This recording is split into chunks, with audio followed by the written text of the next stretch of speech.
नमस्कार। आज हम एक बहुत ही दिलचस्प किताब के आइडियाज पर बात करने वाले हैं, जेम्स एलन की shape your life and your destiny. जी हाँ, और हमारे पास इसका एक काफ़ी अच्छा हिंदी सारांश भी है, जिसकी मदद से हम इसकी गहरी बातों को समझने की कोशिश करेंगे। बिल्कुल। और इसका जो सेंट्रल आइडिया है वो बड़ा पावरफुल है। हाँ, कि हम जो सोचते हैं असल में वही बन जाते हैं। हमारे विचार, हमारी सोच ही हमारी जिंदगी और हमारी डेस्टिनी यानी भाग्य को आकार देते हैं। सही। तो आज का हमारा मिशन यही समझना है कि भाई कैसे हम अपने विचारों पर काबू पा सकते हैं, कैसे उन्हें एक पॉजिटिव दिशा दे सकते हैं, ताकि जिंदगी वैसी हो जैसी हम चाहते हैं। एग्जैक्टली।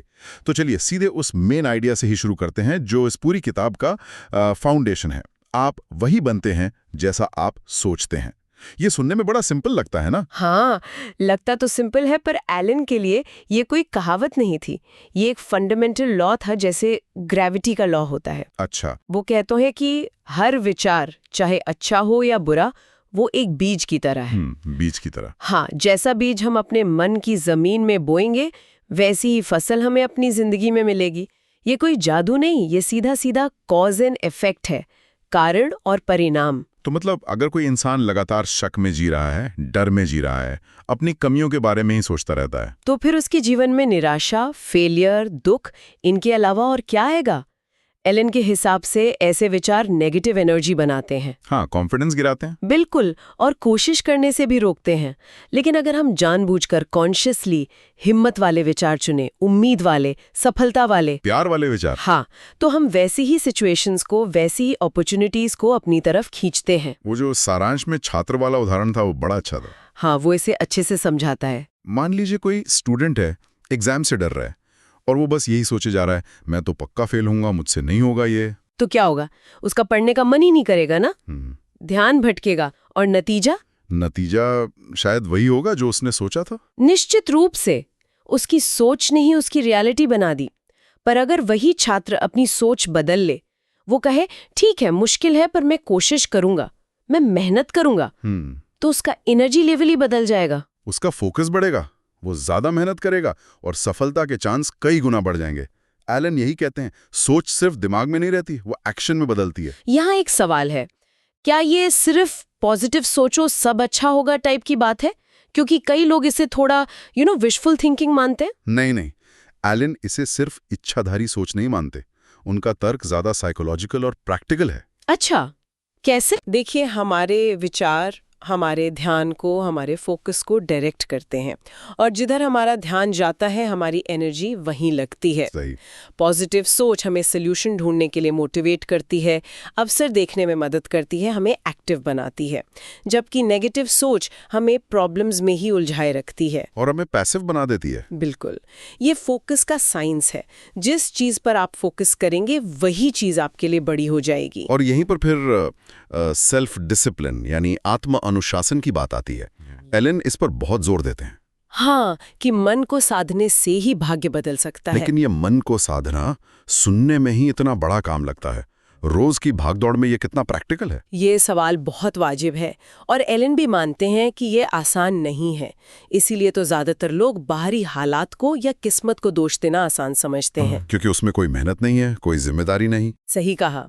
लेकिन असली पावर, एलन कहते हैं, वो अंदर से आती है, अपने मन पर कंट्रोल पाने से। और ये कंट्रोल एकदम से नहीं आता। ये एक प्रैक्टिस है। हाँ, एक आर्ट है जिसे धीरे धीरे डेवलप करना पड़ता है। तो ये सिर्फ विल पावर की बात नहीं कि बस आज से अच्छा सोचूंगा। विल पावर पहला कदम जरूर है, पर वो काफी नहीं। एलन इसे एक लगातार, एक कॉन्शियस एफर्ट की तरह देखते हैं। जैसे क्या करना चाहिए? जैसे रोज सुबह कुछ मिनट शांत बैठना, अपनी सांसों पर ध्यान देना और अपने विचारों को बस देखना, बिना उलझे, बिना जज किए। सिर्फ ऑब्जर्व करना। हाँ, इससे अवेयरनेस बढ़ती है। फिर एक पॉजिटिव संकल्प के साथ दिन शुरू करना, जैसे खुद से कहना, मैं शांत हूँ, मैं शक्तिशाली हूँ, मैं अपने विचारों का मालिक हूँ।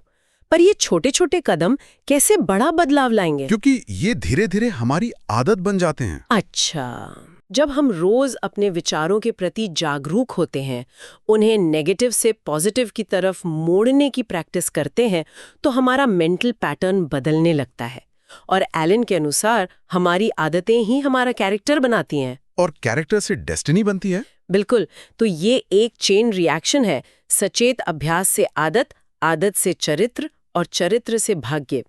स्लो है पर श्योर प्रोसेस है।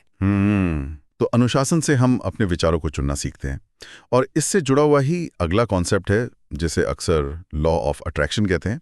एलन इसके बारे में क्या कहते हैं? क्या ये वाकई कोई मैजिकल फोर्स है? एलन का नजरिया यहाँ भी ज्यादा प्रैक्टिकल और साइकोलॉजिकल है, मैजिकल कम। वो कहते हैं कि हम जिस तरह के विचारों पर लगातार फोकस करते हैं, हम अनजाने में वैसी ही बाहरी परिस्थितियों और मौकों के प्रति ज्यादा रिसेप्टिव हो जाते हैं, मतलब उन्हें नोटिस करने लगते हैं। अगर कोई लगातार अवसरों के बारे में सोच रहा है तो उसे वो अवसर दिखने लगेंगे जो शायद पहले उसकी नजर से चूक जाते। तो मतलब ये वो वाली बात नहीं है कि सोफे पर बैठकर सोचो और गाड़ी दरवाजे पर आ जाएगी। नहीं, बिल्कुल नहीं। एलन कर्म के महत्व को नहीं नकारते। वो तो कहते हैं कि पॉजिटिव सोच सही कर्म करने के लिए इंस्पायर करती है। अच्छा, ये कनेक्शन है। हाँ, जब आप कॉन्फिडेंट होते हैं तो आप रिस्क लेने से कम डरते हैं, है ना? नए लोगों से मिलते हैं, मुश्किलों का सामना करने को तैयार रहते हैं। आपकी बॉडी लैंग्वेज बदलती है, आपका बिहेवियर बदलता है, और शायद लोग भी आपकी तरफ ज्यादा पॉजिटिवली रिस्पॉन्ड करते हैं। बिल्कुल, लोग भी आपकी पॉजिटिव एनर्जी की तरफ खिंचते हैं, आपकी मदद को तैयार होते हैं। तो ये विचारों का हमारे एक्शन पर, हमारे परसेप्शन पर और दूसरों के रिएक्शन पर सीधा असर है, और ये सब मिलकर हमारे जीवन का नतीजा तय करते हैं।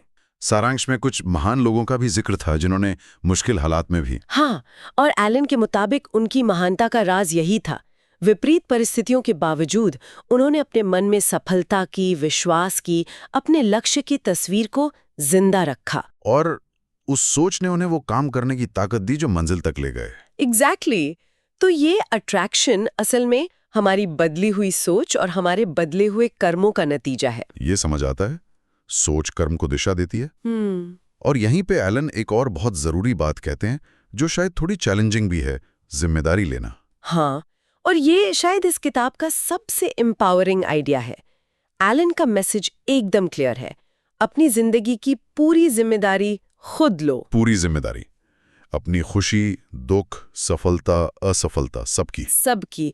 बाहरी हालात या दूसरों को ब्लेम करना बंद करो। ये सुनने में थोड़ा हार्ड लग सकता है।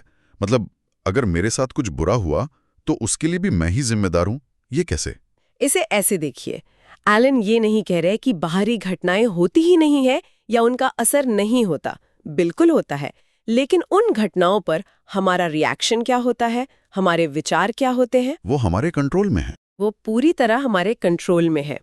और आखिर में यही रिएक्शन और विचार हमारे एक्सपीरियंस को और हमारे फ्यूचर को शेप करते हैं। जब तक हम खुद को हालात का शिकार मानते रहेंगे, हम पावरलेस महसूस करेंगे। लेकिन जिस पल हम कहते हैं ओके ये हुआ, पर अब मैं इसे कैसे हैंडल करता हूँ, मैं क्या सोचता हूँ, ये मेरे हाथ में है, उसी पल पावर हमारे पास आ जाती है। बिल्कुल, यही विक्टिम मेंटालिटी से निकलकर क्रिएटर मेंटालिटी में आना है।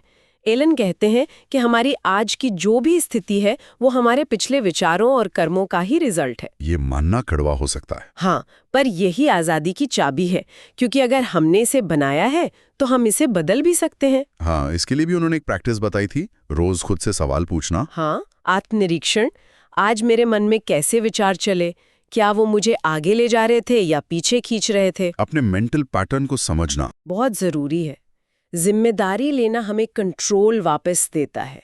जब हम मानते हैं कि हम अपनी सोच बदल सकते हैं, तो हम ये भी मानने लगते हैं कि हम अपना जीवन बदल सकते हैं। यही तो एम्पावरमेंट है। ओके। और जब हम जिम्मेदारी लेते हैं, अपने विचारों पर काम शुरू करते हैं, तब बात आती है मन की शुद्धि की। एलन कहते हैं कि मन जितना शुद्ध होगा, जीवन उतना ही सुंदर और सफल। हाँ, उन्होंने इसकी तुलना गंदे पानी से की है। जैसे गंदे पानी में कुछ साफ नहीं दिखता, वैसे ही अगर मन में गुस्सा, जलन, डर, चिंता जैसे नेगेटिव विचार भरे हों, तो हम लाइफ को क्लियरली नहीं देख पाते, सही फैसले नहीं ले पाते। ये नेगेटिव इमोशंस जहर की तरह है, हमारी मेंटल पीस, हमारी एनर्जी सब खत्म कर देते हैं। तो क्या मन की शुद्धि का मतलब है कि ये इमोशंस फील ही ना करें, गुस्सा आए तो दबा दें? नहीं, एलन का मतलब इमोशंस को दबाना नहीं है, बल्कि उन्हें समझना है, उन पर मास्टरी हासिल करनी है। शुद्धि का मतलब है क्लैरिटी। हाँ, हानिकारक विचारों और भावनाओं को पहचानना, जैसे बेवजह का गुस्सा, नफरत, जलन और उन्हें अपने ऊपर हावी न होने देना।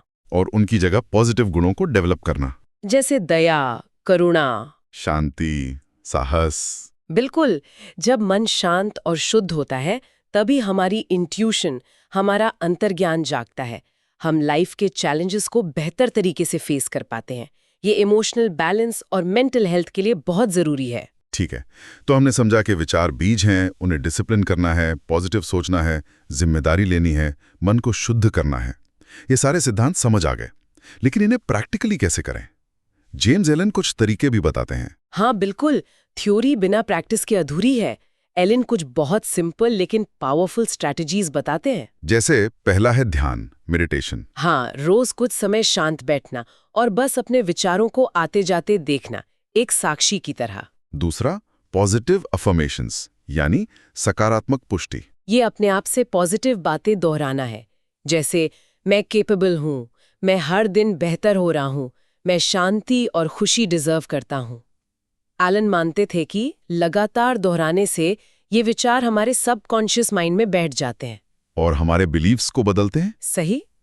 तीसरा उन्होंने बताया गोल सेटिंग, लक्ष्य निर्धारण। हाँ, बिना लक्ष्य के जीवन दिशाहीन है। एलन छोटे, क्लियर और हासिल करने लायक लक्ष्य बनाने पर जोर देते हैं। हर छोटा लक्ष्य पूरा होने पर कॉन्फिडेंस बढ़ता है और फिर हम बड़े लक्ष्यों की ओर बढ़ते हैं। चौथा क्या था?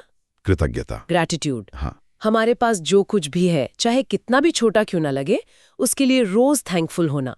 ये प्रैक्टिस हमारे फोकस को क्या नहीं है से हटाकर क्या है पर लाती है, जिससे मन में संतोष बढ़ता है और पॉजिटिविटी बढ़ती है। तो ये चारों चीजें, ध्यान, एफर्मेशन, गोल सेटिंग, ग्रैटिट्यूड, ये सिर्फ करने के लिए काम है या इनके पीछे कोई साइंस है कि ये काम कैसे करती हैं? इनके पीछे गहरा मनोविज्ञान है।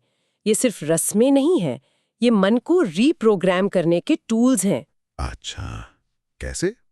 देखिए, मेडिटेशन हमें अपने थॉट पैटर्न्स को पहचानने में मदद करता है और उनसे डिटैच होना सिखाता है। हम विचारों के गुलाम नहीं रहते। ओके। अफर्मेशंस हमारे पुराने लिमिटिंग बिलीव्स को नए एम्पावरिंग बिलीव से बदलते हैं। ये हमारे सेल्फ टॉक को सुधारते हैं।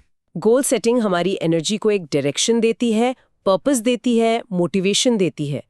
ये विचारों को एक्शन में बदलने का पहला कदम है। और ग्रैटिट्यूड? ग्रैटिट्यूड हमारे ब्रेन को पॉजिटिव चीजों पर फोकस करने के लिए ट्रेन करता है। इससे हमारा मूड सुधरता है, हम ज्यादा ऑप्टिमिस्टिक बनते हैं। तो ये सब मिलकर हमारी सोच बदलते हैं।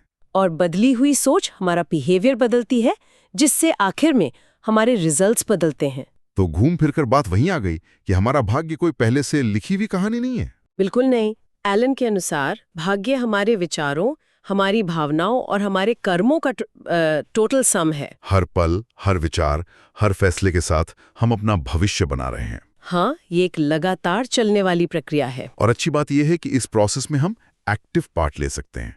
हम चुन सकते हैं कि कौन से विचार बोने हैं। आपने एकदम सही पॉइंट पकड़ा। ये एक साइकिल है, विचार से कर्म, कर्म से परिणाम और परिणाम से फिर विचार।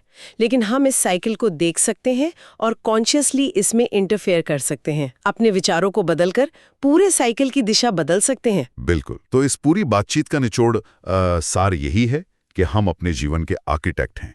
हमारी सोच वो औजार है जिससे हम अपने भाग्य को गढ़ते हैं। हाँ, पॉजिटिव, डिसिप्लिन्ड और पर्पसफुल सोच से हम अपनी जिंदगी और भविष्य को एक नई, बेहतर शक्ल दे सकते हैं। और वो सूत्र वाक्य फिर से याद करना चाहिए। विचार बीज है, कर्म उसका पौधा है और जीवन उसका फल, और फसल चुनने का अधिकार हमारे पास है। तो जो भी सुन रहे हैं, अगर आप भी अपनी लाइफ में पॉजिटिव चेंज लाना चाहते हैं तो शायद आज से ही अपने विचारों पर ध्यान देना शुरू करना एक अच्छा पहला कदम हो सकता है। हाँ, अपने लक्ष्य तय करें, पॉजिटिव सोच अपनाएं और याद रखें, जैसा एलन कहते हैं, आपका भाग्य आपके ही विचारों और कर्मों में छिपा है। बिल्कुल। और अंत में एक सवाल मैं सबके लिए छोड़कर जाना चाहूंगी, जिस पर सोचा जा सकता है। हाँ, जरूर।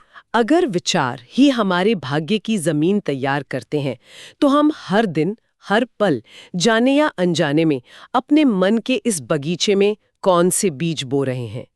क्या हम इस बगीचे के आलसी मालिक हैं या एक जागरूक, सजग माली बनने को तैयार हैं?